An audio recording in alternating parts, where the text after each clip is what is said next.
You're listening to The Drive and Kick.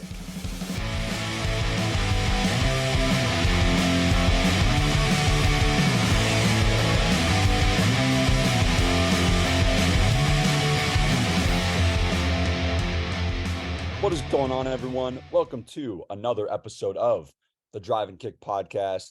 We are coming to you on a Saturday where we finally got some flurries down here in the DMV area. Haven't had a lot of snow this year, but Yams, how you doing today? I'm good. I'm pumped to talk about the Indiana Pacers. You know that if you asked me, like, when we started this podcast, Kevin, like mid-season, like heart of the season, if we'd be doing a full podcast on the Pacers, I would be like, what? Especially because you and I both thought they would like just be a pure lottery team.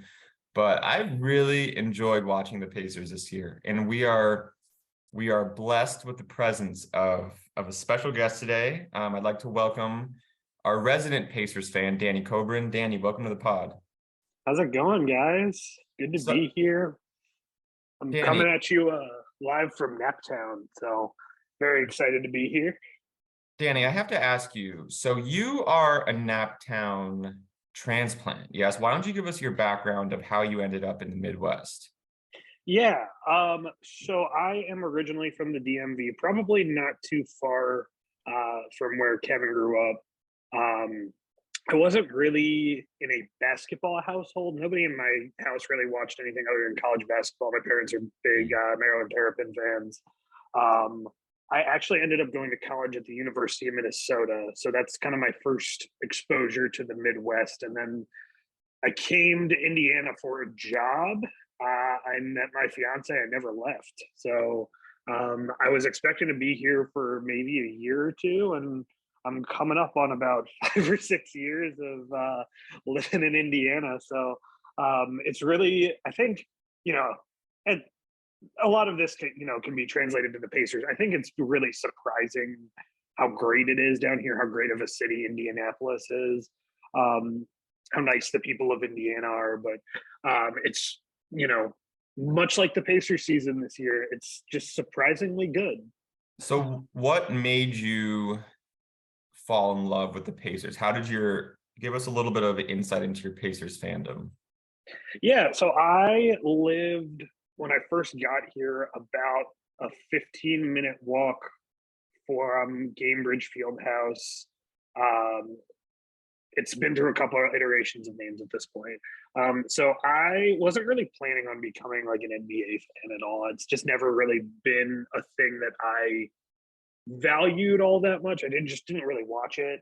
But living 15 minutes away, going to those games, just, feeling the excitement of the arena. Basketball in Indiana is very, they like to say that they treat it very differently. And I like to make fun of that a lot, but like, I think they do. It's just a different kind of breed here. They eat, drink, breathe basketball.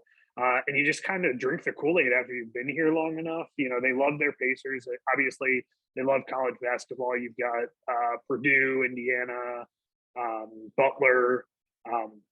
So everything kind of revolves around basketball here, sports-wise. So you can't really be here without getting into basketball. So, I didn't really root for a team growing up. I in college, I kind of latched on to Jimmy Butler. That was kind of my first introduction to the NBA and kind of latching on. And the reason I did was because, I lived in Minnesota when he was there, and him going off in practice really latched me on to that. So once I lived close enough to the stadium to go to games often, it's history from there. Like, I went to the playing game against the Hornets. That was 2 years ago. That was kind of when I was really sold on being a Pacers guy. So, yeah. Can I just say, just speaking of Indiana basketball, so I just looked up the biggest high school basketball gyms in the United States. Of the top 14, how many do you think are in Indiana? My guess would be 12. You're spot on. It is exactly 12. What a true Indiana native. Yeah, and the biggest one is 8,228 people. That's That's insane. That's so big. That's huge. That's bigger than a lot of like, that's like a Division I college arena. Yeah, that's crazy. Really quick before we get into like team specifics, I'm just like so curious about like in Indianapolis vibes. What is like the relationship like the city and the area? Like, is it a big Pacer town? Like, what are the vibes there sports wise? So here's the thing. And people think about this like being a long time ago and just how it affected this town. The way that this town is, and it's not the right way. They went about it the entire wrong way. Right around the time Peyton Manning got here for the Colts was right around the time the Malice at the Palace happened. Mm. The Malice at the Palace had a really negative impact on this city in terms of their relationship with the Pacers. And the Colts weren't good ever before Peyton Manning got here, and once they started turning around, the town just kind of flipped their attitude. This was a Colts town for a really, really long time. The Pacers haven't been that competitive since then. I think they're finally on their way, in a year or two, maybe to being competitive again, as competitive as you can be for a small market. But this year, especially, I'm really starting to see like the attitude shift a little bit, and it's really becoming more of a Pacers town than it was. And I think you can credit that to a lot of the young up and coming players and the overperformance this year. And we can get into it a little later. Just the attitude shift has been mind boggling.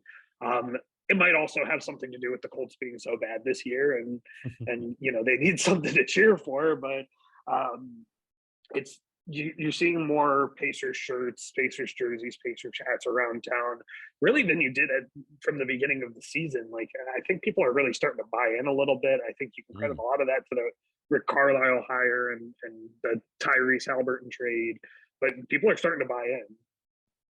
Yeah, I could imagine. I would love to root for this team. So let's get into some of these guys. Cav, what do you want to hit first? Well, so I think we've been talking about it just about every pod. I think we need to just get it out the way and have the Tyrese Haliburton conversation, because as I said on the last episode, I think he's the best point guard in the East, and it kills me a little bit every day. So Tyrese Haliburton, real quick, just to remind people: 20 points, 4 rebounds, 10 assists, 48, 40, 88 splits. There's a little bit of the driving kick curse there, because within 24 hours of us deciding to have an Indiana Pacers podcast, he gets hurt. And so now he's out for 2 weeks.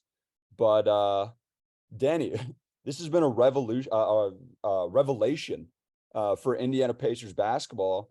And I just love to hear your thoughts on Tyrese right now.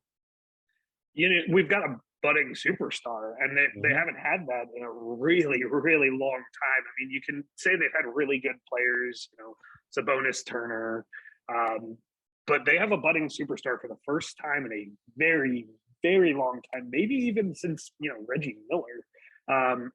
We can talk about Paul George, and I know we'll touch on Paul George, and the attitude of this town towards Paul George, but this town's really excited. I do have a bone to pick with both of you, because I was listening to the podcast last week, and then I think probably 12 hours after I listened to the podcast, Tyrese Haliburton got hurt, and thank goodness it's only a bruise. I thought something was torn. I was ready to throw in the towel.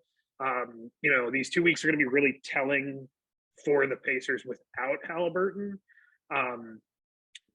But he's just been incredible. His shot is ugly, but things are just going in. It's a weird set shot. Yeah, it's the weirdest thing. Whenever he throws it up, you think he's just kind of like chucking it up, and it goes in. Like, he's averaging a double-double.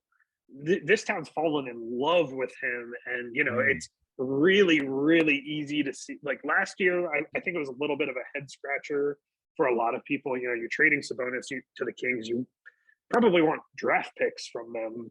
You want pieces for the future, and they got Haliburton healed. That seems like more of, a move for now. especially with Buddy Hield and the way he plays. But they're really seeing the fruits of their labor this season, and I really, really hope when he gets reevaluated in 2 weeks, he's coming back, because these 2 weeks are probably the most important for the Pacers the rest of the season. Yeah, it'll be tough for them without him, because they run through him completely. And when you talk about, like, in theory, yeah, you do want draft picks, but Haliburton's 22, and or he was 21 at the time of the trade. Like, he's better than any possibility that's going to come out of these drafts anyway. And what I am just so impressed with him is, he also just doesn't really turn the ball over, which for a young guard in the league, his assist to turnover ratio it's what, 4. It's just the way his presence on the court and the way he's able to both command an offense as a scorer and a playmaker at 22 years old is just pretty unprecedented. Like you said, he is a budding superstar, and I would just die to have him on the Sixers. Just what a player. Kev, I know you have a lot to say on Haliburton. So I got a couple things. First off, one of the things that stood out to me when I was looking at his stats and kind of trying to paint that statistical picture before this pod. So his usage is only 24%, which we touched on this last week, superstars with usage over 35%, basically. His is 24. It's 14% lower than Luka Doncic, but he has a 48%, assist percent, which means he assists basically on half the buckets the Pacers score while he's on the court, which is larger than Jokic. It's larger than Luka. All the best passers. He's doing more with the ball in his hands less, which is just bonkers to me. He doesn't need the ball in his hands to be truly effective, because he's such an efficient player, both himself scoring and getting his teammates involved. Yeah. Go ahead, Danny. Sorry. The thing that's wild to me is, you're listing off all these fantastic stats of how great of a player he is, and the stats don't lie. When you watch him play, it doesn't lie. What is it gonna take for the rest of the league, for the rest of the country, for the rest of all NBA fans to notice? He currently in All-Star voting, he's 8th in the East. He is not the 8th best guard in the East. That's just simply not true. The curse of a small market. The curse of a small market. No. And you've got some great guards ahead of him, but you put him up against most of them. I don't know if a lot of them are having a better season than he is. Do they have James Harden ahead of him? They do. James Harden is 3rd in fan voting. What I will say is Boston media mafia ringleader Bill Simmons listed Tyrese Haliburton as his starting point guard for the All-Star game. So you got a little bit of media support. I think that it's always going to be hard in a small market, especially in Indiana, because the NBA too, it's just some All-Star voting is a popularity contest to an extent. There are guys that should be there that are there. Top 3 players in the East. Top 4 players in the East are, Giannis, Tatum, Embiid, but it's it's hard to get that mainstream vote in Indiana. And also Haliburton wasn't coming out of school. He wasn't one of these super hyped Wembanyama or blue blood prospects. He was an awesome, he's an NBA diehard kind of guy. True basketball heads love Haliburton, but the average, I don't mean to sound like a basketball big brain here, but the average NBA casual fan isn't thinking about Haliburton, or you know what I mean? Can I just going off that, just speaking of him coming out of college basketball, again, it's been well documented on my opinions of the Wizards in that draft. Still like Denny Avdia, nothing against Denny. He's not Haliburton. But just going through picks 4 to 12 in that year, 12 being Tyrese, Patrick Williams, Isaac Okoro, Okongwu, Killian Hayes, Obi Toppin, Denny Avdia, Jalen Smith, Devin Vassell, Tyrese Haliburton. That is a freaking bloodbath of just like meh compared to this really good player. I mean, Devin Vassell is talented, and I like him. He's hurt right now and whatever. And I think Okongwu is going to be very good. But when you have all of these like, borderline role player type of NBA talents followed up by this guy whose draft stock, I guess, dropped during that draft, it just kind of goes to show you like how the type of profile he had coming out of Iowa State. I don't know. It's crazy. I wanted him. But the fact that all these GMs missed makes me feel a little bit better. And I think you hit on something there. GMs that missed. The GM that drafted him missed. What were they thinking on that trade? I mean, Domantas Sabonis is a good player. He is a very, very good player. People loved him here. Mm-hmm. I loved him while he was here. I understood why they traded him. They needed to do something. They were terrible last year, but what were they thinking? Like, and I think you talk about his profile and like just how much the average NBA fan knows. Like, you're probably right in that sense. Like last year when they made that trade, I thought it was a head scratcher for both of them. Clearly it wasn't. Like, I had no idea what the Kings were thinking. So I think, you look at the 11 guys picked in front of him, that 12th guy deserves some flack too for dishing him out essentially in his prime. I mean, he's going to enter his prime pretty soon here. Hey, we won't have any 4th seed King slander on this podcast. They're 5 games over 500 for the first time since 2006.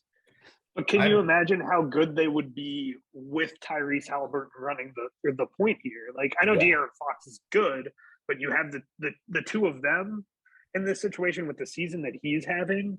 I'm not keeping up on what Domantas Sabonis is doing in Sacramento. He balled out last night. He had like 19, 18, and 16. It was crazy. It was crazy. Oh, I'm happy for him, and I'm happy for the Kings, but letting a player like that go, like, I don't know. I kind of get letting Buddy Hield go. I love Buddy Hield. Don't get me wrong. I get letting him go, but letting Haliburton walk, I don't know. I guess to each their own. But Danny, I want to say I've been very vocal on this podcast that I think that was a terrible trade for the Kings. I think it was last podcast I talked about it. Definitely. But it's also because like I'm also just not a Sabonis guy. I think I'm just also like he's having a great season, but I'm just not a Sabonis guy. I don't like him, and I think it's like he's just a player who bothered me when he was in college and watching him. European bias. Yeah, I'm not a Sabonis guy, but terrible trade for the Kings. I mean, I thought it was as soon as Indiana made the deal, I was like, this is huge for them. And Buddy Hield, I don't know. Do you guys have more you want to talk about on Haliburton, or let's move to Buddy. So I have a question on Buddy Hield. Buddy Hield is like one of the all-time greatest like NBA trade machine guys. Like I feel like every contending team who needs something, because his contract's also perfect to trade. Like every 18.5 next year. Lakers, Sixers, Heat, whatever. Like every fan base is on Twitter like putting in like some garbage package for Buddy Hield. And I want to ask this. Is Buddy Hield the kind of player where like in your head he's awesome, and then when you actually watch him on your team every night, he's different than what you think he is? I think in the role he's currently in with the Pacers, and these, like I said before, these next 2 weeks, are going to be very telling on the Indiana Pacers, and it's essentially going to decide the outcome of their season, how they do these next 2 weeks. Buddy Hield's going to have to step up in a way that he hasn't. He's going to have to be the primary scorer. That being said, I think you're on to something. I think people think he's great and he's good. He's a good second or third option on the floor. He's a good pure shooter. Mm-hmm. I'm not sure if he's long for the Indiana Pacers. I would like him to at least stay through the end of the year. But you look at who's waiting in the wings behind him. It's Benedict Mathurin, which I'm sure we'll talk about, my boy, here soon. I think he's a good pure shooter, second or third option. I'm not sure he's not going to be the main option on any team, I think. And I think when you're talking about he's the perfect trade machine guy, like, yes, he'd be a perfect complement to a superstar player. He's been the perfect complement for Tyrese Haliburton. You get Tyrese Haliburton demands a lot of attention on the defensive end of the floor, leaves Buddy Hield open, and he, his stats are pretty good this year. He's averaging 18 on about 40% shooting. That's not bad. He's shooting 40% from three the last 5 games, which he only shoots threes. That's what they need right now. Like, the Pacers aren't particularly a good defensive team. They rank in the bottom third in points per game given up. So they need to score 115 points to win a game. So you need somebody who's going to hit those threes, and he's been good for this team. I don't know. Well, I'm curious what you guys think. He's putting up, I know he's shooting 44% on 6 catch and shoot threes a game. And that's just, that's as elite as you get. That's the I don't know if you guys remember when he was traded to the Kings initially. It was the big like Clay, shoot like Curry quote. Like one of the GM for the Kings described him like that, which is just incredible. It's so funny. But it's also kind of like he is very big and he's shooting 44% on 6 catch and shoot threes a game. Like that's elite. That's elite. So we're definitely in the middle of a Buddy Hield assance right now. I think it's best for the Pacers because of the season he's having. I think they should just trade him. Like, I think it's hard to say that because, like, I'm also like, here's the thing, Danny. I'm a huge process guy, and I'm like, this is not the year the Pacers are going to win the finals. So it's like, I think with the season Buddy is having, you can get someone stupid like the Lakers or the Sixers don't have anything to spend, but like some team like that, some team so desperate right now to shell out picks, like mostly picks. Buddy's the kind of guy where you want to get picks, but you can get some team to really overspend for him with the season he's having. Mm-hmm. I think you're right, but I keep alluding to these next 2 weeks without Haliburton. If the Pacers lose a whole bunch of games and wind up right now they're in 7th, so they're on the fringe of getting out of the play-in. I think if you're 6th or 7th or 8th with like a sniff of getting out of the play-in, I don't think you can full on sell Buddy Hield. But if you're losing a bunch of games, you fall down to that 9th or 10th spot. You've got Hield still averaging, like, with you're losing like 20, 21 points a game. I think you're right. You do have to sell him for something. But if you're sniffing out of the play-in, I think this town is hungry for a 7-game series to have not had in a while. I think they're hungry for playoff basketball. I think with the way the East is, if they get out of the first round, this town's going to be elated. And I think that's got to be the expectation is, if you get out of the first round, like, anything can happen. And, you say anything can happen. I know they're not going to win the finals. I know they're not going to wind up in the Eastern Conference Finals, period.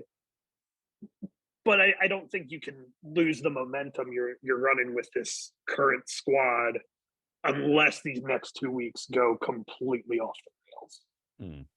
So you mentioned when Yams did this as well, trading Buddy Hield, and how that would open up a spot for a little more of one of my favorite rookies, Benedict Mathurin, which is on the low. And maybe this is just me being irrational, but another Wizards heartbreaker where for months outside the draft, I was like, Benedict Mathurin at Arizona. I think he can fall to the Wizards. I would love him on this squad. Then when it was clear that he was going to go high, I was just calling for us to trade up for him. Obviously, that did not happen. What have you seen from Benedict Mathurin, and what do you think his ceiling is? If it weren't for Blanchero, I probably mispronounced his name there. I'm sorry, but in Orlando, he'd be running away with Rookie of the Year. Mm-hmm.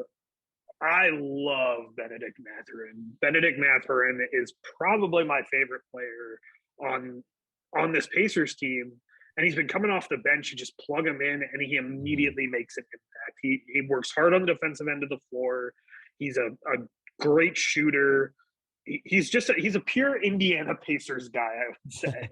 I feel like he plays gritty, he plays hard, and the people here eat that up. They love a player like that. So obviously, like with Buddy Hield, I can say he's taking some minutes away from him. He's still averaging about 28 minutes a game. Sure. You can have them both on the floor at the same time, but I think the ceiling's very, very high for him. I wouldn't say he's going to be a superstar, but he can give you 20 points a game. I think that's around his ceiling. He's not expected to be a great distributor of the ball or anything like that, but he's shooting over 40% already, 33% from three. Like he's a little bit of a chucker, but I kind of want him to be a chucker. Like that's what I want out of a rookie Benedict Mathurin. Exactly. And I think trading Buddy Hield can do a lot for his development if that's the way you're going to go this season. If things go downhill, if things go off the rails, your entire attitude has to be, we are going to get pieces together to build around Tyrese Haliburton, and we're going to develop Benedict Mathurin. Those have to be your two biggest priorities if you're going to blow it all up. And when I say blow it all up, I obviously mean trade Miles Turner, trade Buddy Hield. That's blowing it all up for this Pacers team. Yeah, I feel those are the two guys. Those are the two guys I'd be traded. I wouldn't with everything else should stay. And I'm a big fan of Benedict Mathurin. I think the shot is just going to keep getting better too. Like if he can like get his ability to if he could shoot threes at like 37, 38%, I mean, as a player, he's going to open himself up to make a lot of money and just be such a versatile and effective offensive player. And I think his willingness to chuck will chill a little bit when he starts. He just comes off the bench. He's guns blazing. I'm sure that's what they're asking him to do. Yeah, exactly. That's what they need from him. Mm-hmm.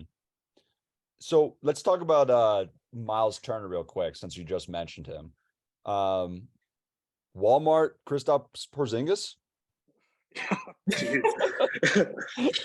No, I like Turner. He's a borderline all-star. What do you guys think of him right now?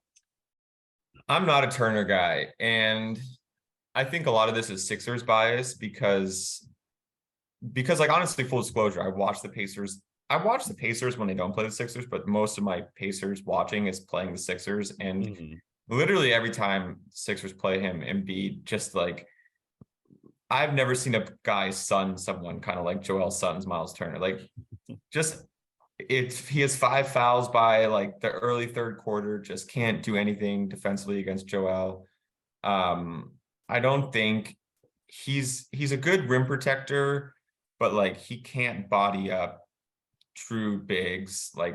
That's why Embiid just kills him. So I'm not a Turner guy. I think that they should, as he's healthy now, he's showing that, that he could play games. I would 100% get what you can for Turner. I feel and I also just am not into Turner because of his begging to be traded via Twitter. Is just some of the lamest stuff I've ever seen from an NBA player. That's loser shit. If I were a Pacers fan, I would be begging them to trade him. Mm. So there's a couple of things to unpack with Miles Turner, I would say. So um, in the arena, he gets a great reception every single time they introduce him, which I'm very surprised about. And this is going to be the most Indiana thing I say all podcast. I'm a big body language guy. And you watch his body language on the floor, it just looks like, and his stats are good. He's the best rebounder, the best defender that they have on the team, on a bad defensive team. You look at his body language, it looks like he doesn't want to be there. Mm-hmm. And I'm of the attitude, if you don't want to be here, like, there's the door. Granted, they're not, if they're not going to sell, they're not going to trade him because they need him. You know, if you're begging to be traded out of here, like, I would trade him. I don't like Miles Turner. You know, he's been the guy here for quite some time. But, you know, begging to be traded is just not something that, like, bodes well with me, I guess. I don't like him. He just doesn't look like he wants to be here. But he's putting up decent numbers, I guess. I mean, he campaigned to be traded to the Lakers. I've never seen a player like, players leak shit all the time. Like, that's normal. But, like, I've never seen someone be like, please come get me, Lakers. Like, I've never seen someone do something like that. Like, that was so lame. Yeah, and a lot of it's such a weird situation because he has that expiring contract, and he's kind of like, I will say I like him. I think he's decent. I think he was on my long list of all-stars before last podcast. I do think there's a little bit of fake stats, specifically defensive stats with him. Like when he averaged like that 3.5 blocks like 2 seasons ago. I think that was a little bit, he's a great shot blocker. That is really hard to do in the NBA. Obviously, I think a lot of that is just him going for everything and anything, and that kind of has a negative effect in a lot of ways on the defensive end. People are still afraid of him because he still can't block shots. But I'm just very curious what type of contract he gets, because he's obviously an expiring, and he's on the books for like 20 a year, which is a great deal for him. But I'm pretty sure he's looking for like 37, which is not a good deal. So what do you guys think is a good contract for Miles Turner? I was thinking like 28, 25. I don't know. What would you pay? Like 3 years, 70, like 25 a year, like you were saying, Kev. I mean, he's always hurt. Like the last 3 seasons, the last 2 seasons, he hasn't even played 50 games. So he played 42 last year and 47 year before. So he's one of those like first team all street clothes guy. And I don't know. I think shot blocking, like you were mentioning, is a pretty misleading stat when you think about a player's actual defensive impact. Yesterday he had a back injury, which is code for saying, I want this season to go off the rails, so I'm going to sit for the next 2 weeks and make it as hard for you to win as possible. I really don't like it. I think a 25 a year sounds great for, like, send him to the Nets. I don't know. He seems like a Nets player. He belongs there, whining with Kyrie and Kevin Durant. To get him out of here. Like, I really don't like him. If only the Nets had something to give you guys. They got nothing. They're scraping the bottom of the barrel. No, I mean, I think next year, regardless of where they send him this year, it feels like he's going to sign with, like, he feels like a Nets or a Clippers guy. Like, I feel like the Clippers, all their good players are always hurt, so he'll fit right in. He's like Joe said, he's always hurt. He doesn't play. He's not any use to us in street clothes. Like, I want to get rid of him, but you can't get rid of him if you're gonna go for it this year. I would like them to go for it, so it's kind of, you're stuck between a rock and a hard place. Like, you're gonna either lose him for nothing, or you're gonna look like you're not going for it. So it's tough. I want to quick pull up Joel's career stats against Miles Turner. Oh boy. So in how many games is this? 1, 2, 3, 4, 5, 6, 7. 15 games. Embiid 31 minutes, 28, 13, 4, 2 blocks, 50% shooting. Just and I 13 wins out of the 15 games. So Oh, he just ouch. And I don't know, do you want to talk about like where Turner can actually be traded? Because like I don't really, I feel like Clippers make sense. People talk about the Lakers, but I don't know what the Lakers can actually do in a trade. It's the picks. All like anything to the Lakers, any trade involving like real players, it's the Lakers picks in the late 2020s, and it's Westbrook. Like that, like that's it. Like I don't think the Pacers would ever derail the vibes they have to bring in Westbrook, unless you get like an arsenal of picks, which Well, if Westbrook goes anywhere, it's an immediate cut. Like then he's not Yeah. playing for the Pacers. He's getting Yeah. cut. He's getting some buyout, and he's gonna sign anywhere else. They don't need a ball dominant guard. Clearly, they've got one. Mhm. I don't know. I mean, yeah, if you're sending him somewhere this year, you can send him to a smaller market that'll be a rental. I don't know what the market for him is. I don't even think the Lakers probably want him the way their season's going. Like, it just depends on if they're trying to dig themselves out of the bottom of the barrel. And I know they've been playing better the past couple of weeks, but they did just lose 2 in a row. So I don't know what the market for him is. Like, I can't stand the guy. Yeah. It's probably hard for me to visualize where you send a guy where you just literally want him anywhere else but here. He's really also not that old. He's still 26. I feel like he's been in the league for like 10 years. he came out young. Yeah, out of Texas, I remember. Yeah.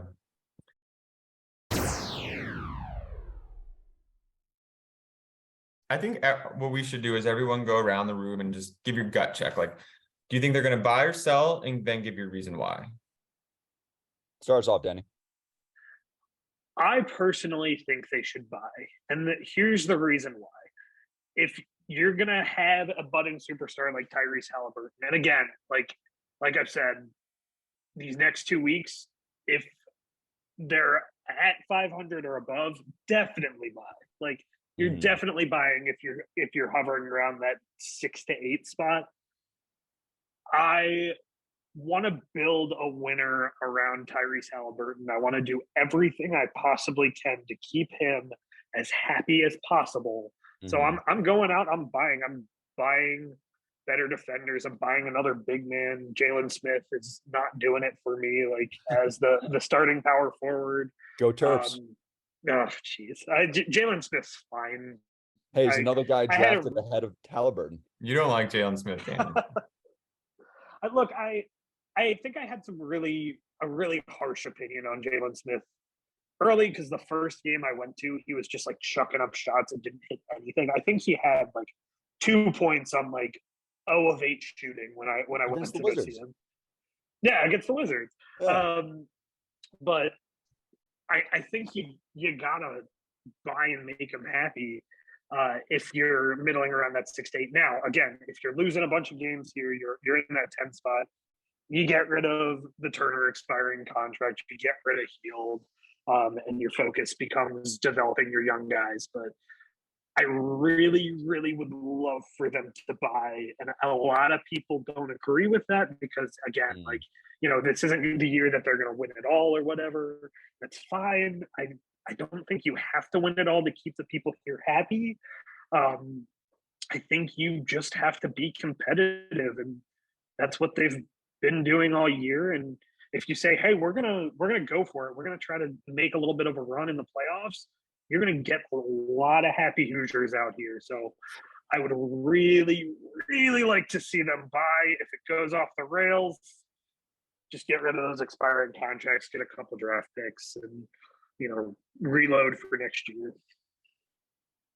Yeah, so I struggled a little bit with this one because I think Halliburton being as good as he is definitely shifted the expectations they had for their own team from like, oh, we're obviously going to trade these players, we're going to slow roll it, get to a better position. They came into this year firing, and all of a sudden they went, I don't know what to do because we're too good.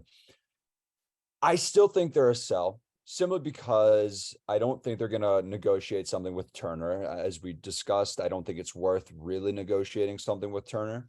And my biggest fear, the thing that would truly break my heart for you, Danny, is if you guys did what the Wizards did with John Wall, where all of a sudden they have this elite point guard, and rather than slow rolling it, trying to build around him with draft picks and being smart, we sold our future for some current success, and we ended up with no bench, with no money, and we didn't go anywhere. So we wasted the talent that was John Wall, and I would hate for that to happen to you and to Haliburton. So I hope they're a sell. Yeah, Danny, you're surrounded by just two broken men right now. So this is not a good me and Kev are gonna come out with this from similar perspectives, and I want to share a Sam Hinkie quote. I think it's very important that you learn how to keep your own scoreboard, how to be focused on what truly matters over the long term. Quote from Sam Hinkie. I think that right now, where they're at with Haliburton being 22 years old, Benedict Mathurin being a rookie, just a load of awesome young guys. It's like, I would sell the grumpy not old guys. We were just saying how Turner's so young. I would just sell the grumpy, expensive guys, get more, and just like set yourself up for long-lasting success. Like, to win in the NBA takes like a lot of time and like strategic moves, and like the Sixers have botched a lot of stuff like along the way. And I've once like that chest of assets you have goes quickly, and it's best to save it for when you really need it. And that's why if I were the Pacers, I would sell. Like I was saying, I'm coming from Kevin's perspective. I don't make the same mistakes that we had no control over, but our teams made. It's like, and when the time comes when your team is loaded and good, fans come. I mean, look at the Sixers. They were the worst team in history for like however many years, and then they lead the league in attendance since then. So it's like, if you're winning, fans come back. I would sell. Real quick. I don't know. Danny wants it now. He wants the second round. Sorry, I hear what you guys are saying, and I just think, this town has been just so hungry for it, and like, so just waiting and waiting and waiting, and I get the vibe in this, like in their arena when they're winning. I think they're just tired of waiting, and I think they've got the right coach in place. Rick Carlisle's a great coach, and I think they've got the great young pieces. I'm worried that waiting is going to break this fan base some more. I'm hopeful, but can I just comment on the waiting aspect? You do realize that the Pacers have made 2 Eastern Conference Finals in the last 10 years. Yams and I have not experienced Yams and I have experienced 1 Eastern Conference Final combined in our lifetimes for our sports teams, and that's the Sixers in 2001. I've never even seen a Wizards team make the Eastern Conference Finals. So you know what? Take your waiting and stick it. Hoosiers are impatient people. What can I say? Especially when it comes to basketball. I mean, we are an impatient group. Like, come on, you just look at Come on, patience is a virtue, Indiana natives. We want to reload all the time. We want good. This town is begging for something to cheer about right now. So you know what? They deserve it for benching Nick Foles for the corpse of Matt Ryan. So you know what? That's karma.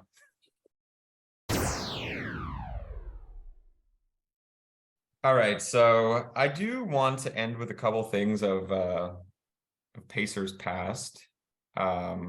like those Pacers Heat series, like in the early 2010s, were so much fun, and I rooted so hard for those Pacers teams. And I feel like when Paul George left Indiana is like when people started to hate Paul George. Like, how do people feel about Paul George? Because he had an awesome run there, but then like I don't know, I feel like people don't love Paul George.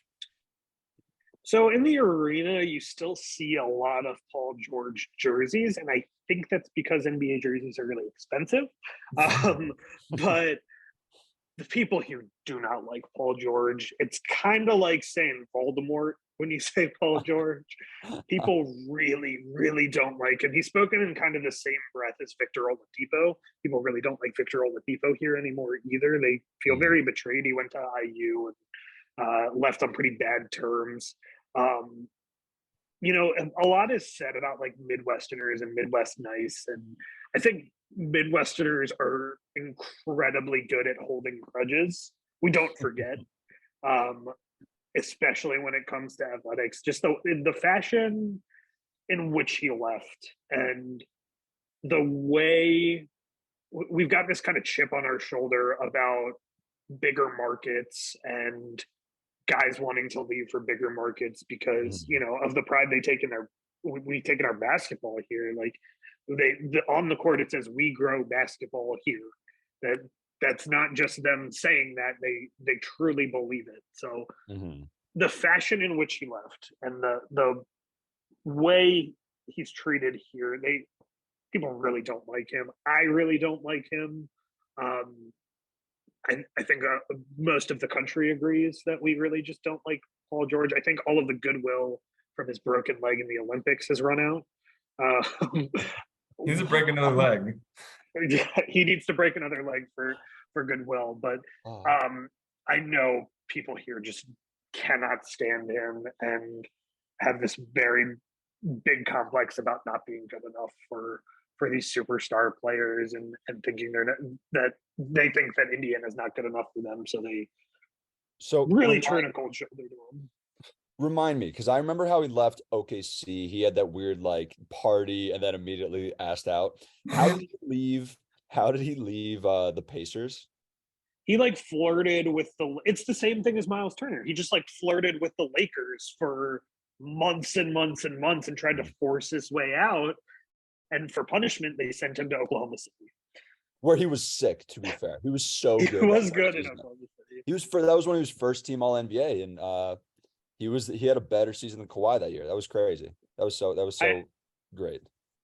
I have an interesting perspective on it because when he moved to Oklahoma City, I lived in Oklahoma, so I didn't know that. The people there really, really loved Paul George. They were really in on him. I guess I don't know how he's treated in LA.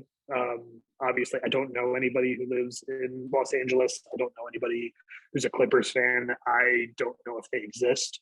But the way that they treat him here, he's like a pariah. They cannot stand him. Yeah, I get that. I feel like every city in its own way is, well, maybe not like New York or LA, but I feel like every city in its own way is insecure. I mean, Philadelphia is like an insanely insecure city because like we're so insecure, and like I get that. And like when a player asks out to and like wants to be somewhere else instead of with your team, unless it's specifically basketball related, which usually it's not. Usually it's like, man, I just don't want to live in the Midwest anymore. I want to go live in LA. I'd imagine there's just bad blood there. I'm not a big Paul George guy. He's kind of like, I kind of forget about him now because he's on the Clippers, which is weird because like, he's in LA and like it's still just being on the Clippers. Like people talk about him less than when he was on the Pacers and Thunder. But yeah, I get that. I could see them.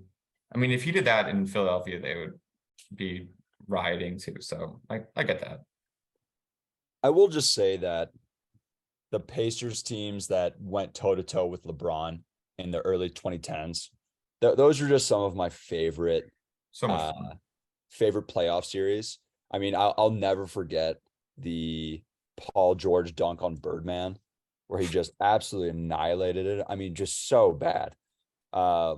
David West, David West, of David course. West. I forgot about David West.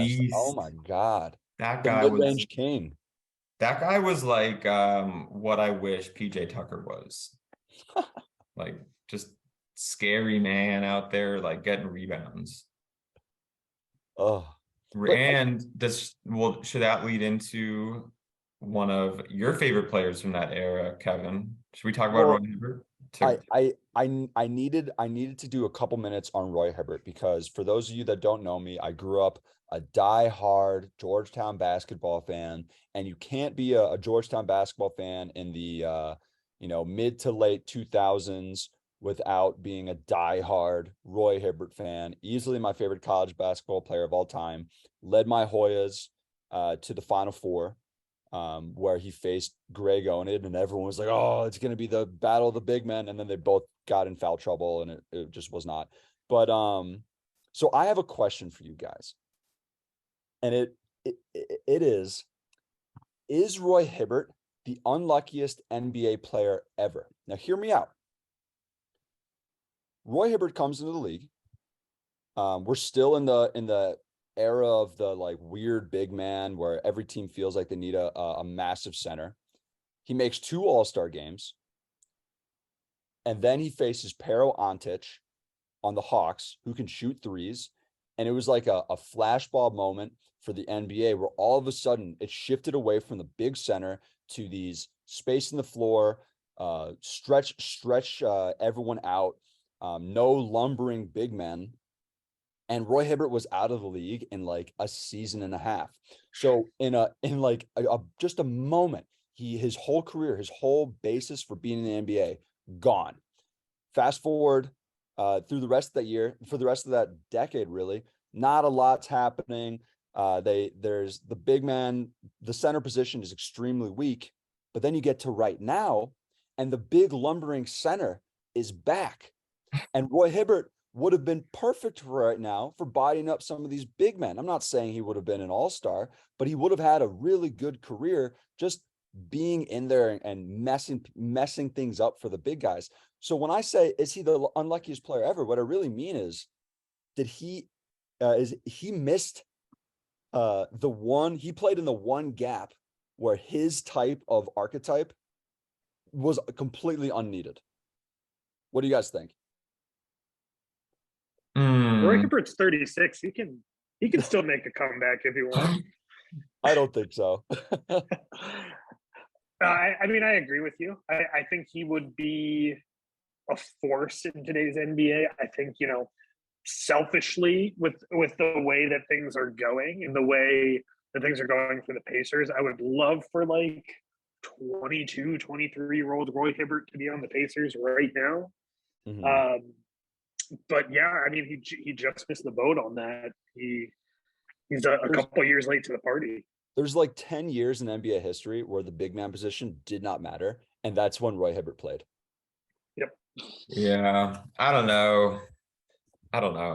If Alex Len can play in the NBA right now, Yams, Roy Hibbert can play in the NBA. Yeah, but you still have guys who stuck around, like Drummond stuck around, Dwight stuck around for a million years. Like you still have guys who make careers like who are just these big lumbering men. Yeah, but they're very athletic. Roy is not. Roy couldn't jump over a phone book. He'd be more like a Walker Kessler out in Utah. That's how I picture a modern day Roy Hibbert. I do like Walker Kessler. He's having a good year. It's $7 last night.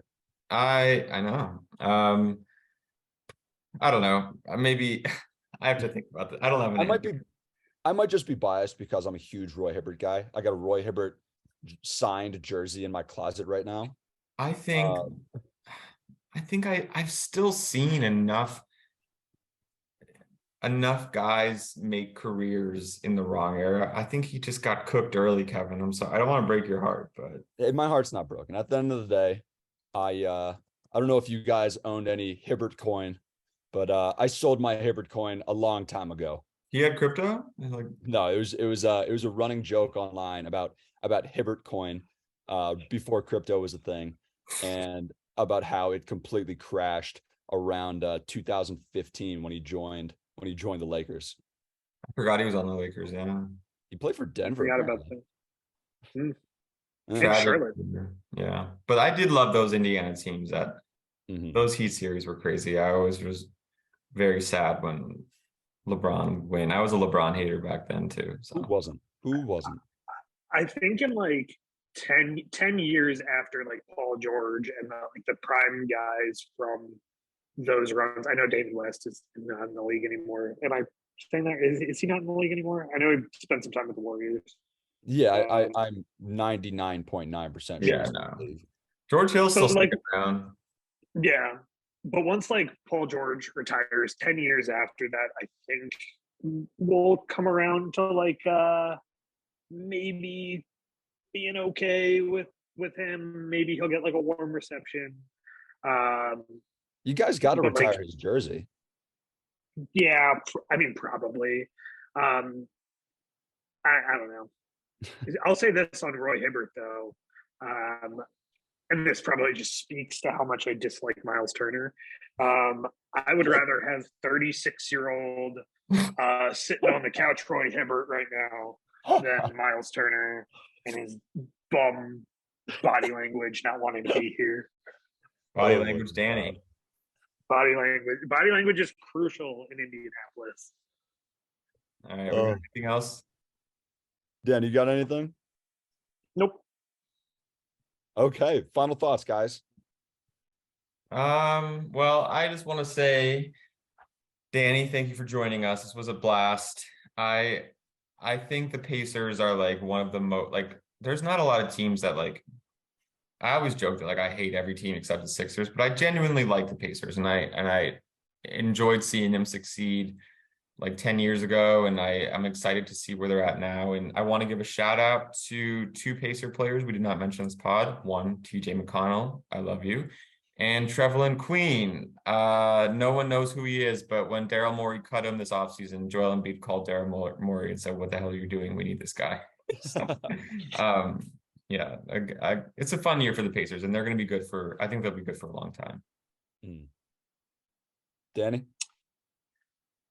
I'm really looking forward to seeing how the rest of the season plays out. And, you know, if they go ahead and sell Buddy Hield, Miles Turner, and look towards the future, you know, I don't think it'll be the end of the world. It'll be sad because I think this is, as constructed right now, a playoff basketball team. Mhm. And I would love to see a 7-game series roll through here. I would love to see them get out of the first round.